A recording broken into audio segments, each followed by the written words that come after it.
Hey Mike, who's Brian Sykes, and can you tell us anything about that guy? Yeah. Brian Sykes is a professor emeritus from Oxford University who headed up the DNA lab there. He is arguably the most famous DNA scientist in the world today.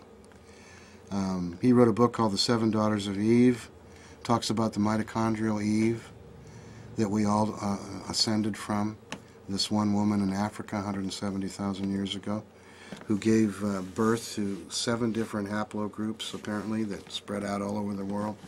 And to tell you the truth, I haven't read his book, but I intend to. I think he won a Pulitzer Prize for the book. It was certainly a bestseller. And so this guy is, a very, very, very extremely famous DNA scientist. He's worked on Neanderthal DNA, and he's worked on all kinds of things, and he's come up with new ways of doing it and new ideas. And he was the first to suggest we could even attempt to get DNA from an old Neanderthal bone or something that old. And people didn't think so, and he said, let's try it, and he made that breakthrough. So Mr. Sykes, Professor Sykes, a month, 6 weeks ago now, had a press conference, and he made it known to the entire world via the internet that he's now interested in testing some Bigfoot samples. So he put out an open cry to people in the Bigfoot and Yeti research community to bring him their best samples of specimens collected from purported Bigfoot bodies. Bring me your Bigfoot evidence. And he said, I will test it for free in my lab. So what he wants to do is he wants people to put these samples in his direction. First, contact him by email. Let him know you have something. Describe what you have. Potentially send a picture of it. And give him details about how you found it and why you think it's a Bigfoot thing. And then he's going to have people helping him vet that, and that's going to be happening throughout the month of September. I understand that Jeffrey Meldrum, Dr. Meldrum, got invited in to help do the vetting. So you can send samples via him to Sykes, and other groups are accepting materials to send on to Sykes as well. But the bottom line is, he intends to take the 20 best samples that he can gather. And I guess that the definition of the word best would depend on your angle on this. If you're a skeptic, then you would hope he gets a whole lot of normal animal stuff. That would be the best. If you're a believer of Bigfoot, you're going to hope he gets some real Bigfoot evidence amongst the normal stuff that'll probably make its way through. Now, he's convinced, and stated as such, that he believes that most of these 20 samples will turn out to be normal animals, that he'll be able to pick right out of the database. But he said if even one turns out to be anything other than something they can identify, right down to the, within 1%, then that will be wonderful, because that'll be something new, and that'll be a finding, a discovery. And to put it in pejorative terms, what he said was, I'm tired of hearing cryptozoologists whine about the fact that regular scientists won't look at their evidence. So he said, bring it on. Bring me your best evidence. I will now look at it. And this isn't Melba Ketchum now we're talking about here. Melba Ketchum's been writing a paper now for 3 years.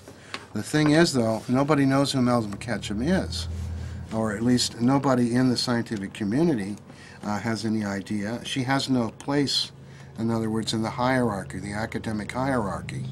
Mr. Sykes is at the top, And you know what? When you're dealing with people and institutions and studies and things, your position in the hierarchy has a lot to do with when your paper gets published. So Sykes has already stated a very transparent calendar of events. Sample collecting for September, sample testing in November, and then the results will be written in a peer-reviewed paper and published in December. So it's a 3-month project, and he's doing it in association with another zoological organization. I forget the name off the top of my head, but you can certainly look it up. online. And it's they've got a catchphrase for the project, which is escaping my mind now. It's the trouble with doing these things out of my head without notes. But you'll find all that if you look it up. Just look up Brian Sykes, Bigfoot DNA. So this is unprecedented. Never before in the history of Bigfoot science, or folk science, or whatever you want to call it, cryptozoology, has there been someone this highly positioned on the hierarchy of science who has even been willing to take a second look at Bigfoot evidence. So the question is, how is this all going to be handled? How will it be vetted? Is this going to be a straightforward and honest interpretation of the evidence? I certainly hope so. I certainly don't have any reason to doubt that it would be. But these kind of things cross your mind at a time like this because it's almost like it's too good to be true. Now, I also would have to hope that the people whose evidence he's receiving and deciding to use are people who have done due diligence on their samplings and aren't just throwing out stuff willy-nilly at random. Because there's a little bit of a thing that bothers me about this. Via Richard Stubstad, I put up some of our tooth as a sample, and Richard Stubstad, who is in bad shape physically, but he was involved with Ketchum originally on this study, and then sort of splintered away. Stubstad apparently took the samples that he'd gathered from myself and a few others and presented that to Sykes. And when I talked to Richard a few weeks ago, he said that so far Sykes was only interested in the hair. So I'm afraid that our tooth might be getting overlooked again, and I don't know why it is that they keep looking away from the tooth and why they're not desperately excited about the tooth. Maybe because they don't know if the tooth is a fossil or not, because they haven't really looked at it and examined it. But boy, it's in an area where we still have people claiming they're seeing them, and the tooth is, it's twice as big as the comparable human molar, according to the 5 dentists who looked at it. And yet we're still having trouble getting people to check out this tooth. Well, maybe by the end of September he will have seen the error in his ways and will consider checking our tooth as well. But anyway, I'm happy that Professor Sykes is involved. I'm glad that Jeff Meldrum is also getting in there to kind of keep an eye on things, because he's the proper peer who should be involved in this study, because he is a Bigfoot guy. He is a pro-Bigfoot side of the academic world, and there aren't very few of those to represent us. So I'm glad Jeff Meldrum's online with this project. So that's what it is, and that's who Brian Sykes is, and my gosh, if he does what he claims he's going to do, and if those samples are carefully chosen, I don't see any reason why we might not know about Bigfoot and what it is within the next several months. It could be.